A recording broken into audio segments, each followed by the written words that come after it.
Muy buenos días, nos de Dios a todos. Bienvenidos a esta casa que hoy abre sus puertas, no a la plenaria de la conferencia, sino a una congregación de hermanos en este momento de distintas confesiones cristianas y de distintas iglesias, y luego más adelante a personas también que no participan de la tradición cristiana.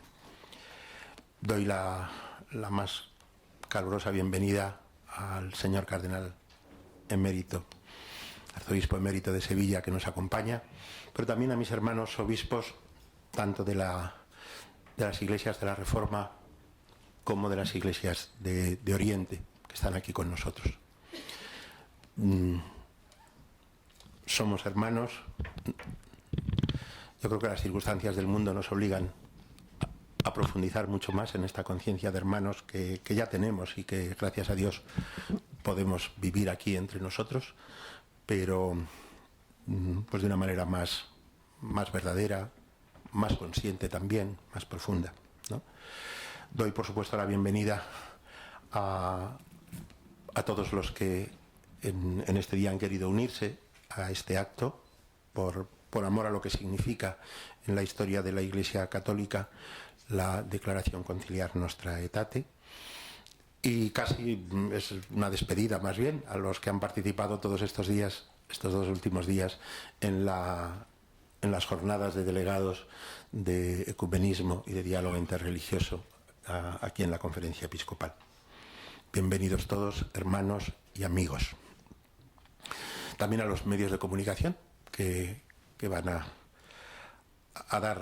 tomar nota de este acto, que me parece que tiene pues un significado bello y hermoso en las actuales circunstancias del mundo, especialmente bello y especialmente hermoso. El primer momento de este acto es una ponencia de José Luis Sánchez Nogales, a quien estoy tratando de buscar en este momento. Ay, no, claro, no te veía.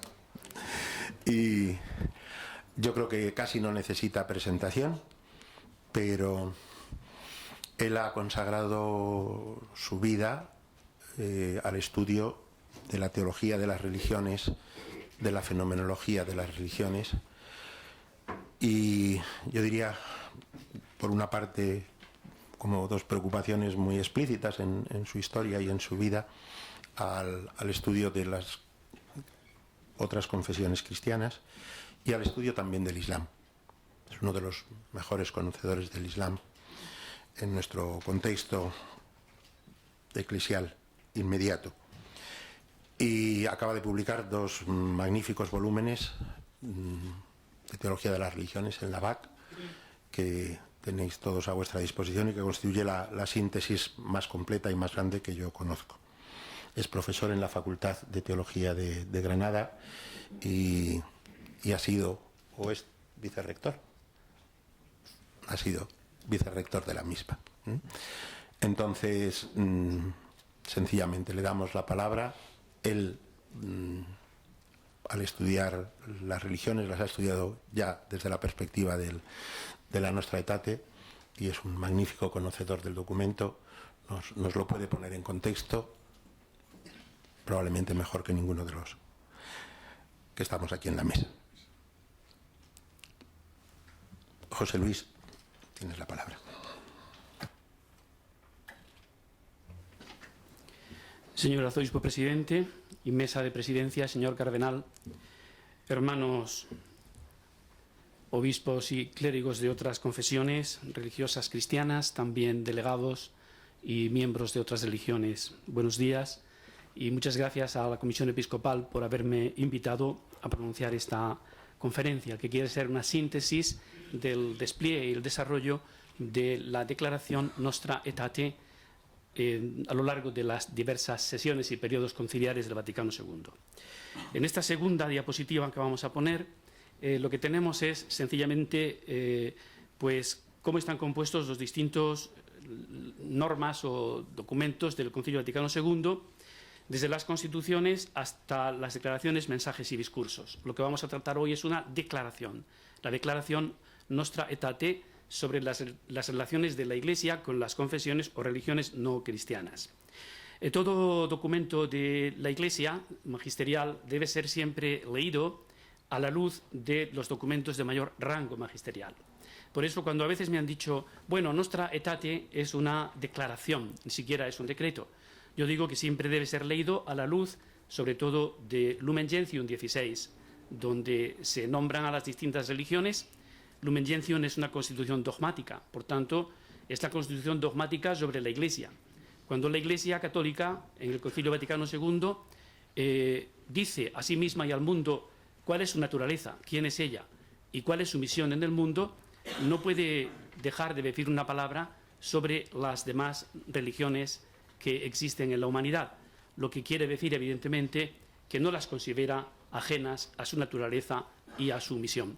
Por eso, Nostra Aetate debe de ser leído a la luz, sobre todo de Lumen Gentium 16 y también, si me permiten, en cierta manera, de Gaudium et Spes número 22 y 23. Hemos pasado, por tanto, de una literatura apologética y polémica, como por ejemplo esta página que tenemos aquí del Alcorán. Fíjense ustedes la presentación que hace don Benigno de Murguiondo y Ugartondo, ya los apellidos son contundentes, ¿verdad?, traducido fielmente al español y anotado y refutado según el dogma, la doctrina santa y la moral perfecta de la Santa Religión Católica Apostólica Romana, única, verdadera. Hemos pasado, por tanto, de esta literatura apologética, en cierta manera polémica, a otro tipo de enfoque de las religiones no cristianas e incluso de los hermanos que, siendo cristianos, pues no estamos todavía en plena comunión. En esta diapositiva número 4 tenemos el espacio de tiempo que el Vaticano II empleó en poder dar cumplimiento a la redacción de la declaración Nostra Aetate, desde el 24 de abril de 1960 hasta el 28 de octubre de 1965. Por consiguiente, hoy se cumplen 50 años precisos de este valioso, novedoso y costoso documento del Concilio Vaticano II. El esquema cero, que llamamos así, es una nota que el profesor Ernst de Vogt, que era rector del Pontificio, preside del Pontificio Instituto Bíblico de Roma, pasó al cardenal Agustín Bea, que era el presidente del Secretariado para la Unión de los Cristianos, ese 24 de abril de 1960, y se titulaba De antisemitismo vitando. Lo que pedían los profesores del bíblico era que se hiciera en el concilio alguna alusión al pueblo judío y que de alguna manera se rechazaran pues todas las persecuciones y todos los dolores y sufrimientos que este pueblo había tenido a lo largo de su historia. Este de antisemitismo vitando es, por así decirlo, el nocciolo, es decir, el núcleo que dará lugar a Nostra Aetate, conducido de la mano del cardenal Agustín Bea. Aquí en la diapositiva número 5, estoy dando los números porque yo no manejo directamente la pantalla, me la están manejando un colaborador desde arriba. Fíjense qué calificativo se daba a los judíos en la oración del Viernes Santo pro conversione Judeorum, durante y antes del pontificado de Juan 23. Oremus pro perfidis Judeis, Udeus et Dominus Noster, auferat velamen, el velo, de cordibus eorum, etcétera, etcétera. Y luego la oración Omnipotens epiterne Deus, quiesian judaica perfidia, a tua misericordia nos repellis, exaudi preces nostras, quas pro illius populi obcecatione, ceguera, etcétera, deferimus. A suis tenebris eruantur. Era realmente una oración muy dura la que se hacía en este momento en el Viernes Santo. En esta diapositiva 6, en la consagración de la humanidad a Jesucristo Rey, fíjense lo que se decía: sed rey de los que permanecen todavía envueltos en la tiniebla de la idolatría o del islamismo. A los hijos de aquel pueblo que en otro tiempo fue vuestro predilecto, descienda también sobre ellos bautismo de redención y de vida, la sangre que un día contra sí reclamaron. Eran expresiones, como digo, bastante fuertes. Asimismo, en esta diapositiva, el número 7, en el ritual de bautismo de adultos de Pío XI, se decían varias cosas. Por ejemplo, si el catecúmeno viene de los gentiles, pues debe decir: aborrece los ídolos, rechaza los simulacros. Si viene de los judíos, aborrece la perfidia judaica, rechaza la superstición judaica. Si venía de los musulmanes, aborrece la perfidia maometana, rechaza la depravada secta de infidelidad. Y si venía de los herejes, se decía aquello de: aborrece la depravación herética y rechaza las sectas de los impíos. Como ven, son calificativos bastante fuertes los que había en aquel momento, y por eso los he puesto no por recrearme en asuntos que, digamos, pertenecen a mi propia confesión católica, sino para que se vea el paso tan enorme que supuso el Concilio Vaticano II, y concretamente Lumen Gentium XVI y Nostra Aetate, sobre todo la declaración Nostra Aetate. Pero ya antes del concilio, el Papa Juan XXIII fue ordenando de manera, con mucha mano izquierda como él tenía, que se fueran suprimiendo todos los calificativos ofensivos que había hacia los no cristianos en los distintos documentos y rituales de la Iglesia. Por ejemplo, en el mes de mayo del 59, la Congregación de Ritos, que así se llamaba entonces, suprime el calificativo de pérfidos referido a los judíos, así como la expresión perfidia judía. La Penitenciaría Apostólica, 2 meses después, en julio, suprime las expresiones de la consagración a Jesucristo Rey, que también eran bastante duras, y la Congregación de Ritos también, pues unos meses más tarde, en noviembre del 59, suprime las fórmulas ofensivas del ritual del bautismo de adultos. Así Juan XXIII iba ya preparando de alguna manera el camino a lo que sería después un tratamiento mucho más caritativo, más normal, más, digamos, acogedor de aquellos que no comparten totalmente la fe católica. Entre el 59 y el 60, Juan XXIII había ordenado, por tanto, eliminar todos estos calificativos de rituales, y fue cuando los profesores del Pontificio Instituto Bíblico de Roma entregaron al cardenal alemán, Agustín Bea, ese documento precisamente en la línea del Papa Juan XXIII: eliminar toda expresión negativa que favoreciese el antisemitismo, el antijudaísmo, que había sido, en cierta manera, causante especialmente del sufrimiento de los judíos, aunque ciertamente los que causaron en el siglo XX, sobre todo, tan magno sufrimiento al pueblo judío, aunque estuvieran bautizados, habían, yo creo, hace mucho tiempo dejado de ser cristianos en ese sentido. Aquí tenemos los dos artífices de este documento, del embrión de este documento: el cardenal alemán Agustín Bea, presidente del Secretariado para la Unión de los Cristianos, y su santidad el Papa Juan XXIII, San Juan XXIII.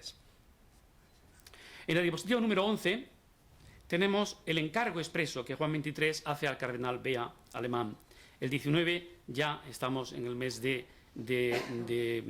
septiembre de 1960, y confía a ese Secretariado para la Unión de los Cristianos, presidido por el cardenal, la preparación de una declaración especialmente referida al pueblo judío.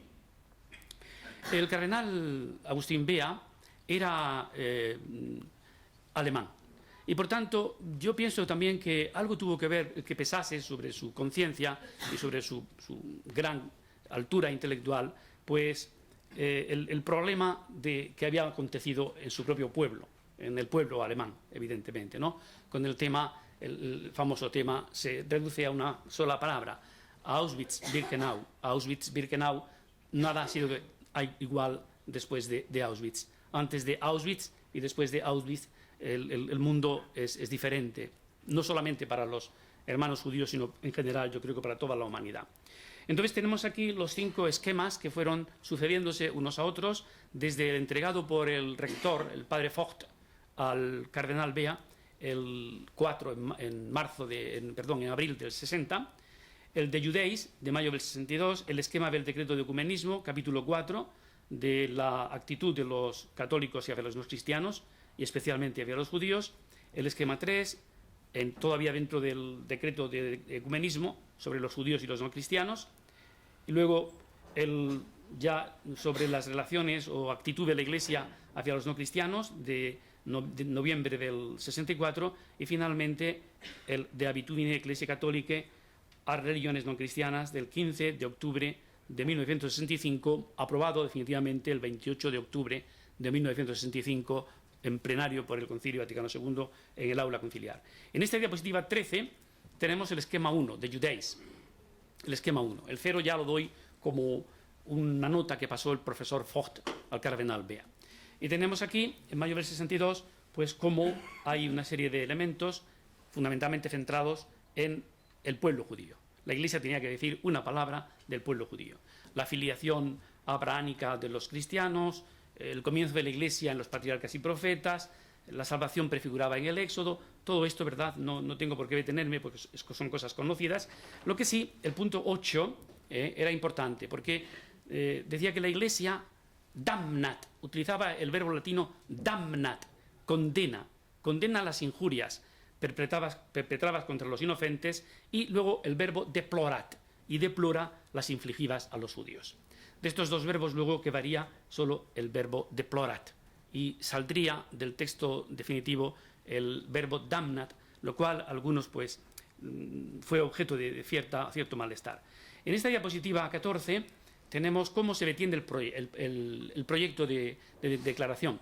La Comisión Central del Concilio pues considera que en principio no debe de aparecer este texto, y el texto queda un poco detenido, pero cuando en mayo del 63 muere Juan XXIII, pues ilustres personalidades judías enviaron cartas, notas, telegramas de hondísima condolencia por la muerte de este papa, que durante su nunciatura en países del este había sido promotor de la salvación de muchísimas personas y familias y comunidades del pueblo judío, ¿verdad? Se inaugura el segundo periodo conciliar en septiembre del 63, y entonces Pablo VI, en el discurso de apertura, pronuncia estas palabras, ¿verdad?, que son importantes porque le dieron fuelle, le dieron marcha a que la declaración siguiera adelante. Las otras religiones, que conservan el sentido y la noción del Dios único, creador, providente, sumo y trascendente, que tributan culto a Dios con actos de sincera piedad, que derivan de esas prácticas y creencias los principios de su vida moral y social. Este discurso y estas palabras de Pablo VI fueron pues un acicate para que la declaración fuera adelante.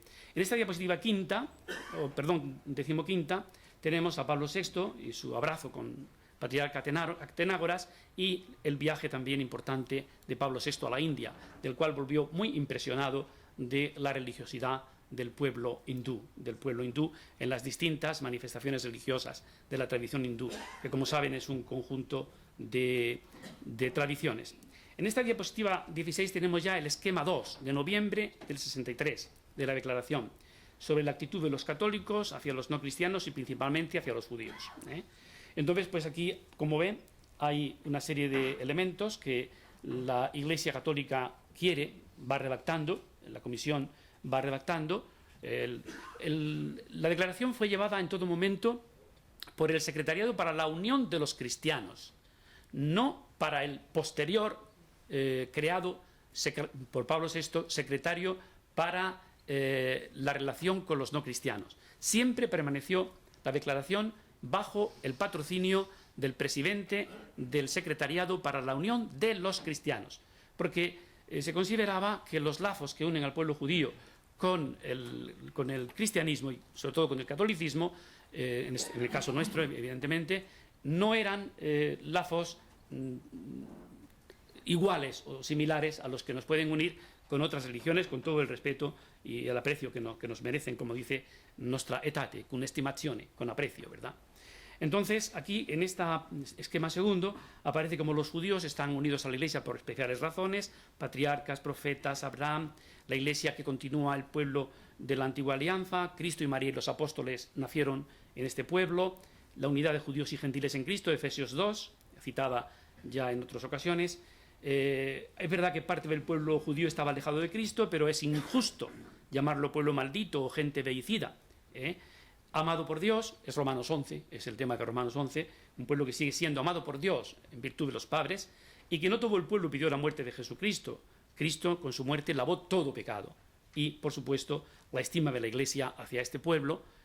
Es curioso que aquí habla de un populus, de un pueblo, mientras que cuando se refiere, por ejemplo, a los musulmanes, Lumen Gentium 16, o a otros, dice eos qui, aquellos que. Los considera más bien como personas.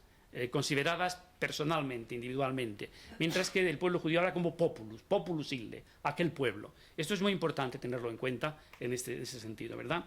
Y la estima de la Iglesia, ¿verdad?, que deplora y condena. Damnat et deplorat, los dos verbos fuertes. En la siguiente diapositiva, que es ya la número 17, creo, el Papa regresa impresionado del viaje a Tierra Santa, que realizó en esa intercesión conciliar, y crea el secretariado para los no cristianos que encargó al cardenal Marella, puesto que Bea seguía siendo presidente del secretariado para la unión de los cristianos y tenía en sus manos el proyecto de la declaración Nostra Aetate. El cardenal Marella, aunque no tuvo, por así decirlo, directa participación en la redacción de Nostra Aetate, sí que ayudó porque pronunció en una de las sesiones conciliares un discurso en el cual hablaba de cómo los hombres y mujeres que pertenecen a otras tradiciones religiosas tienen un alma y un corazón que ha sido moldeado desde la cuna por esas tradiciones y que por consiguiente tenemos que tener en cuenta que ese moldeamiento de su corazón y de su alma por otras tradiciones pues requiere nuestro conocimiento, requiere nuestra atención, nuestra estima, porque si no los conocemos no tenemos un lenguaje común para poder dialogar y entendernos con ellos. Esto es lo que el cardenal Marella dijo y ayudó a que el proyecto que llevaba el cardenal Bea siguiera adelante. En ese momento también, en el mes de octubre del 64, un año antes de la declaración Nostra Aetate, aparece la encíclica de Pablo VI, Ecclesiam Suam. La Ecclesiam Suam, en estos números que cito ahí, 36, 44, 77, etc., habla de que la Iglesia se hace palabra, mensaje y coloquio. El concepto diálogo interreligioso todavía no ha aparecido. No aparecerá hasta el año 84 en el documento del Secretariado para las Religiones No Cristianas, Diálogo y Misión. Pero sí aparece ya el término colloquium en latín, en la edición típica, el término colloquium. La Iglesia se hace palabra, mensaje y coloquio, en 4 círculos concéntricos. Coloquio o diálogo con todo lo que es humano, con los monoteístas, con los cristianos no católicos, digamos, con los que no estamos ellos con nosotros y nosotros con ellos en plena comunión, y diálogo en el interior de la propia Iglesia Católica. Luego, Ecclesiam Suam también fue un impulso para que esta declaración saliera adelante.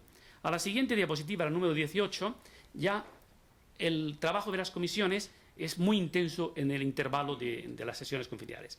Muchos conciliares, muchos padres siguen pidiendo que se trate de los no cristianos, no solamente de los judíos. Y son los obispos americanos, concretamente fue el arzobispo de Chicago, en nombre de 120 padres conciliares, el que fue más activo en pedir que la declaración saliese adelante, y aún, sin embargo, todavía se hablaba de maometanos, cuando ya sabemos que en la Zora 5, donde se encuentra la peregrinación de despedida de Muhammad a Meca, él le da a la religión el nombre de Islam. Hoy he perfeccionado para vosotros vuestra religión y quiero que sea el Islam vuestra religión. Pues aquí todavía, sin embargo, hay esa marcha, ¿verdad? Los documentos tienen su proceso y todavía se habla de maometanos, no se habla de musulmanes o de religión maometana. En la diapositiva número 19 tenemos ya el esquema 3.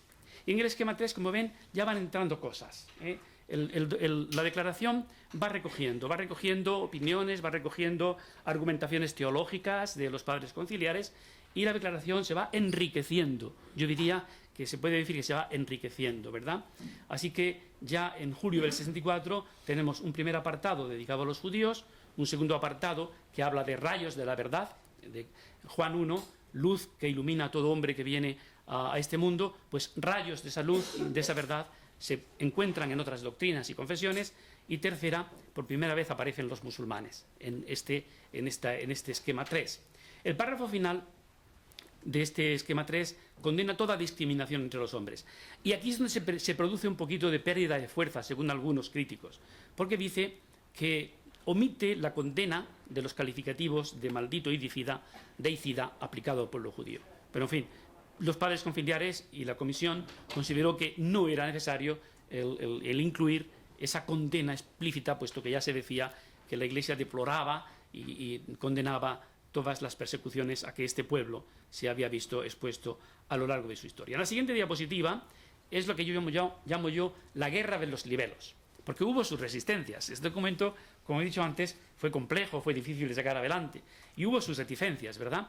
Así que en septiembre del 64 comienzan a aparecer una serie de panfletos, por así decirlo, que se distribuían policopiados, ciclostilados, entre los padres conciliares.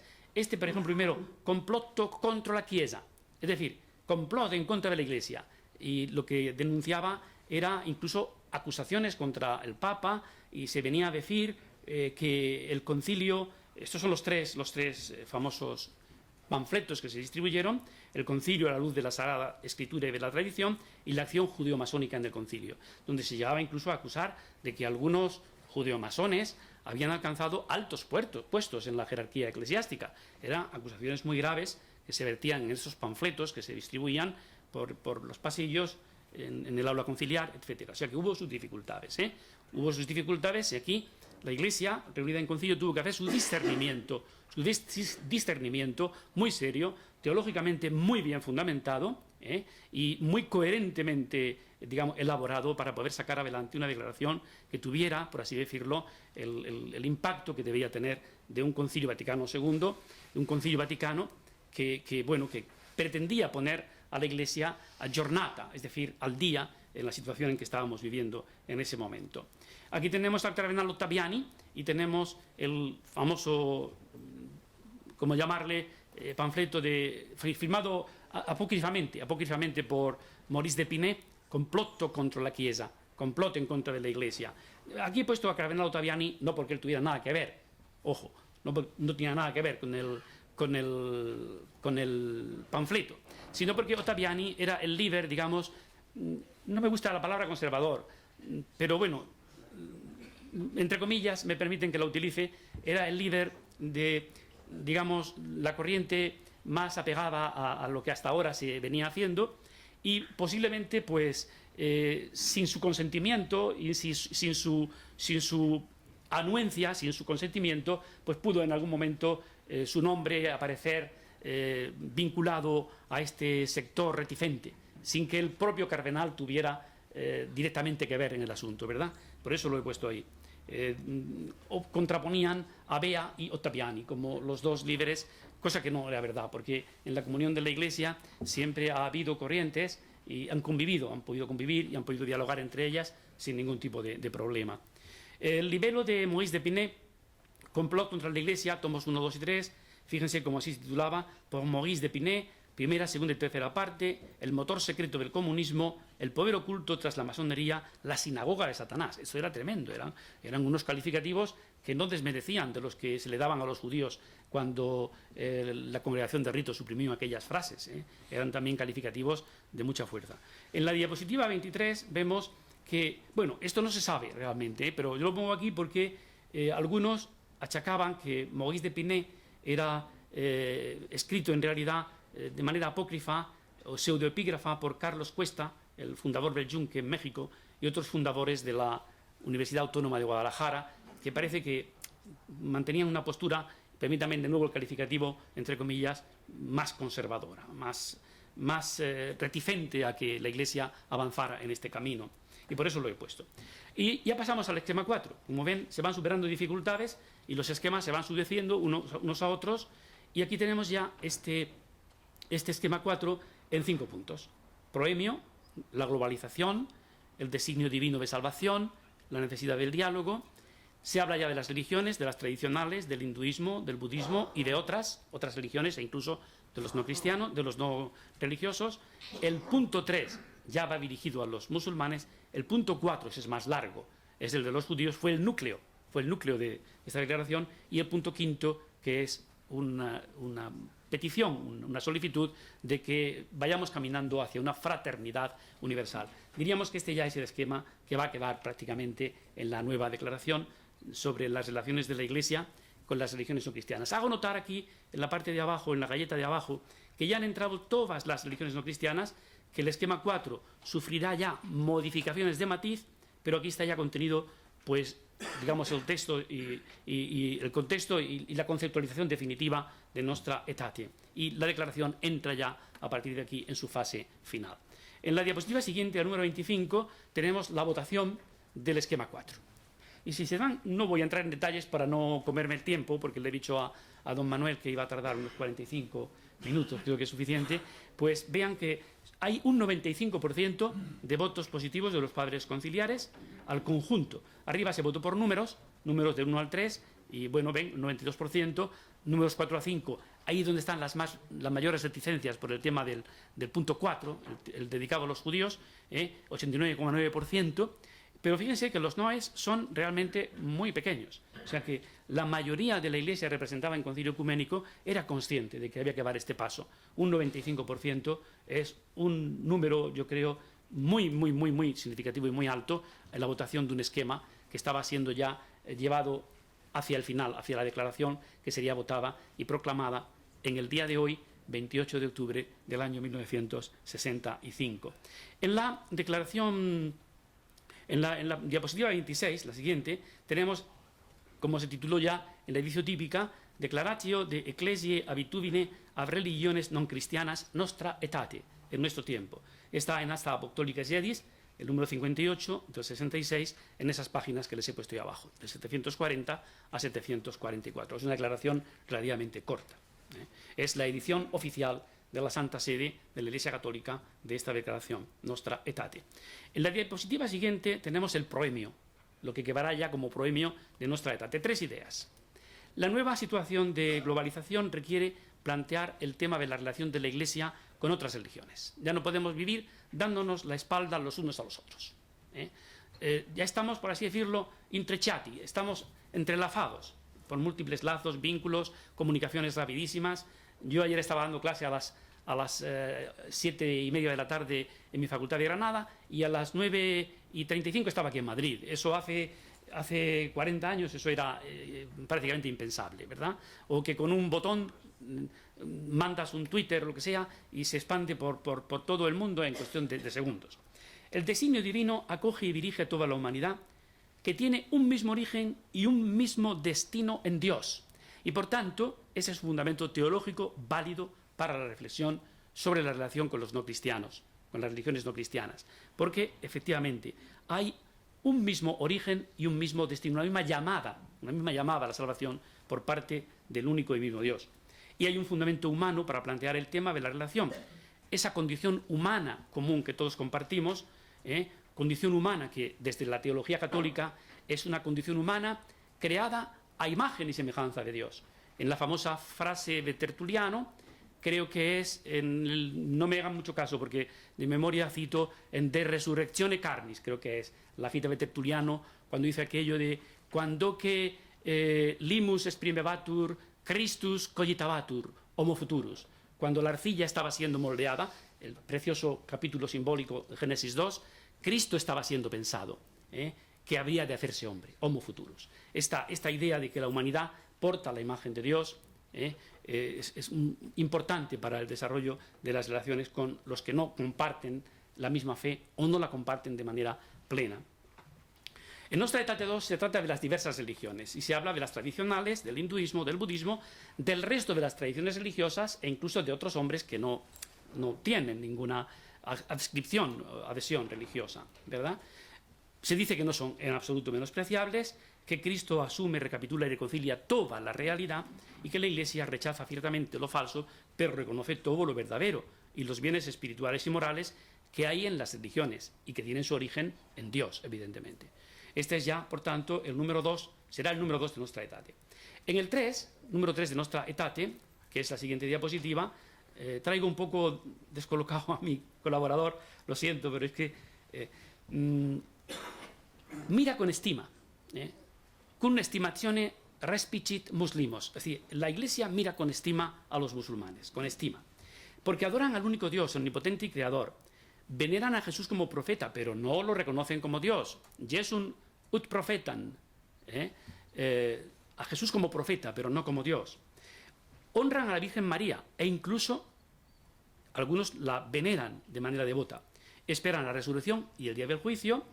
En ellos hay actos religiosos, oración, ayuno y limosna. Se esfuerzan por tener una vida moral, aunque discrepe la moral suya, en cierto modo, de la moral cristiana, católica. Y hay que olvidar los enfrentamientos pasados, la frase del concilio es preterita oblivis gentes. Olvidar no en el sentido mental, sino olvidar en el sentido de sobrepasar esos errores cometidos de enfrentamientos, de luchas, de violencia del pasado y cooperar en lo posible en estos campos de la justicia, de la paz y de la libertad para todos los hombres. Quiero hacer la precisión de que cuando la Iglesia habla de los musulmanes, habla de muslimos, de las personas, y no habla directamente de la institución, no habla del Islam, sino de los musulmanes. Mientras que cuando se dirija a los judíos hablará de populus ille, de la comunidad, del pueblo judío. Esto es importante porque a veces he visto algún documento con cierta imprecisión y algún escrito teológico con cierta imprecisión al tratar este asunto. Con todo respeto.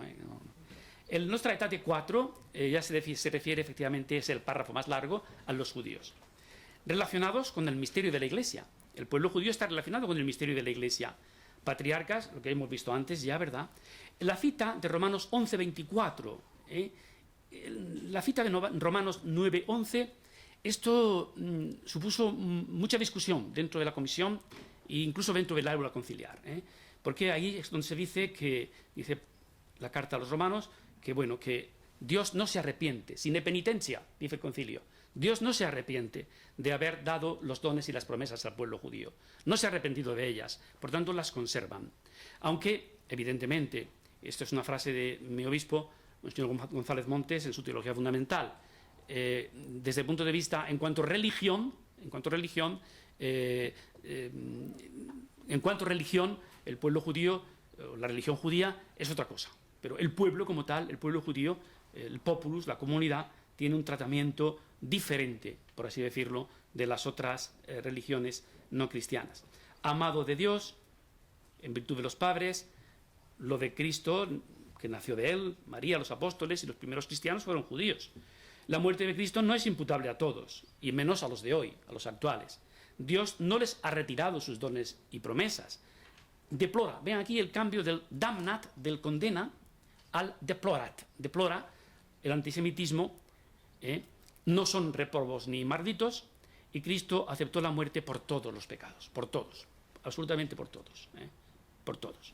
Por consiguiente, en la cruz, Cristo, el afes, la palabra que utiliza Jesús en la cruz en el Evangelio es afes, perdónalos porque no saben lo que hacen, afes significa libéralos del peso del pecado, ¿verdad?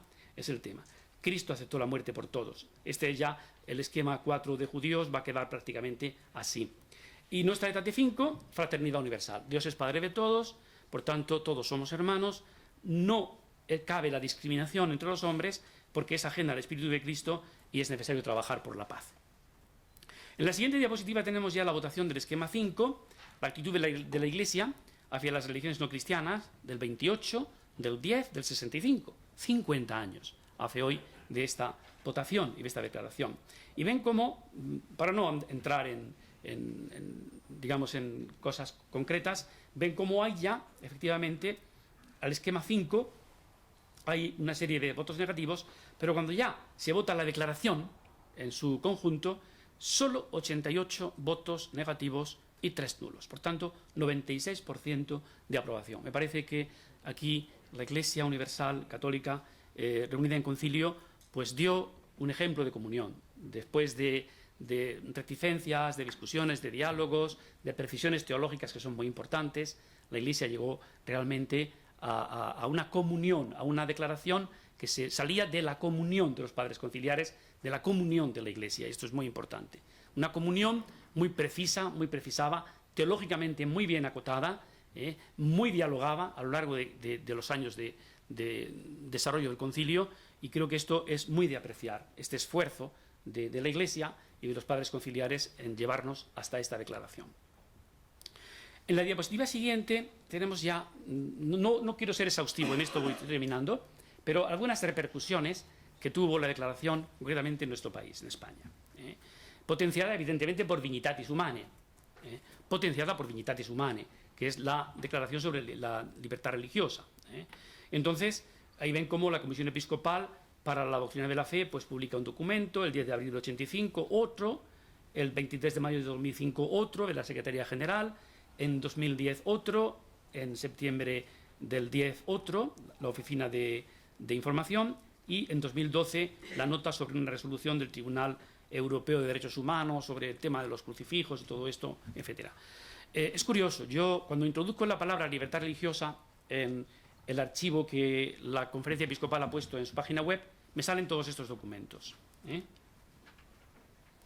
En la diapositiva siguiente tenemos cómo se van creando en las diócesis los secretariados y las delegaciones de ecumenismo y de relaciones interconfesionales, cómo van apareciendo en los textos escolares de religión y moral católica alusiones e incluso unidades didácticas dedicadas al estudio de las religiones no cristianas, cómo se convocan 2 congresos internacionales islamo-cristianos en Córdoba en el 74 y en el 77, donde fueron protagonistas respectivamente el cardenal Léon Etienne Duval, arzobispo de Argel, en el primero, y más protagonismo tuvo en el segundo el cardenal Vicente Enrique Tarancón, español.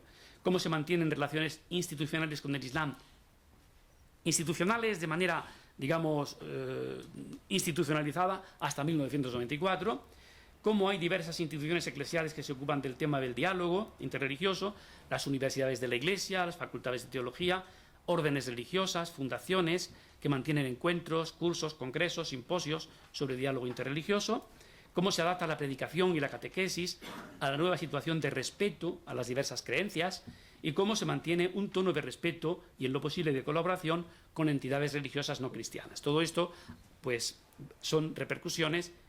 En la diapositiva siguiente tenemos ya, pues, algunos documentos oficiales de la Conferencia Episcopal Española, a través, sobre todo, de su secretariado para las relaciones interconfesionales, la CERI, Comisión Episcopal para las Relaciones Interconfesionales. Y ahí tienen, por ejemplo, las orientaciones para la celebración de matrimonios de disparidad de cultos, que no mixtos, entre católicos y musulmanes, que fue firmado por el obispo Infantes Florido de Córdoba. Esta es una declaración del 88. Y luego se renueva con el obispo González Montes al frente de la comisión estas orientaciones que no son exactamente una segunda edición. La plenaria, sí. Sí, esta vino a la plenaria, efectivamente.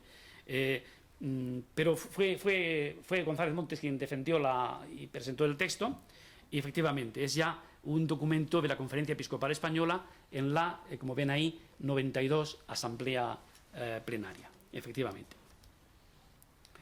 Aquí tienen, pues, también otros documentos que han salido de la Comisión Episcopal, de la CERI, Católicos y Musulmanes al Encuentro, por ejemplo, del 2000, o este otro folleto en offset, que es una traducción de un documento que el profesor David Riggi publicó bajo el patrocinio de la Conferencia Episcopal Regional de la Emilia-Romagna, bajo presidencia del cardenal Giacomo Biffi. Y esto se tradujo también por parte de la Comisión y se publicó y se distribuyó en España. Y aquí tenemos la revista Encuentro Islamo-Cristiano. No quiero ser exhaustivo, sino solamente dar unas pinceladas, dirigida mucho tiempo por el padre Emilio Galindo, que estaba bajo el patrocinio, o estuvo mucho tiempo bajo el patrocinio de la Comisión Episcopal y el Directorio para la aplicación de los principios y normas sobre el ecumenismo, también publicaba aquí por Edice. Bien. La primera ley de libertad religiosa del año 67, 28 de junio, que regula el ejercicio del derecho civil a la libertad en materia religiosa. Posteriormente, la Constitución española, artículo 16, garantiza la libertad ideológica, religiosa y de culto de los individuos, las comunidades. Nadie podrá ser obligado a declarar sobre su ideología, religión o creencias, y ninguna confesión tendrá carácter estatal, aunque por la composición sociológica la Constitución declara, pues, las relaciones de cooperación con la Iglesia Católica y las demás confesiones. No deja de lado a las demás confesiones, aunque nombra nominalmente a la Iglesia Católica por ser una evidente mayoría social. No tenía otra cosa, ¿no? Y luego, pues, ya vienen los acuerdos del 79, los acuerdos entre la Sede Apostólica y la Nación Española del 3 de enero del 79. Posteriormente tenemos una segunda ley de libertad religiosa del año 80, de 5 de julio. Y, bueno, estoy acabando, pues, los acuerdos de las confesiones de notorio arraigo. Después creo que ha habido alguno más, pero estas tres fueron del año 92, con las iglesias evangélicas, con las comunidades judías y con las comunidades musulmanas. Son tres, digamos, leyes, 24, 25 y 26 de 1992, todas el mismo día, 10 de noviembre, con las confesiones de notorio arraigo. Y con esto pues termino mi sintética y brevísima exposición de lo que fue Nostra Aetate y unos pinceladas de la repercusión que tuvo en nuestro país. Muchísimas gracias a la Comisión y a todos ustedes por su paciencia y su atención.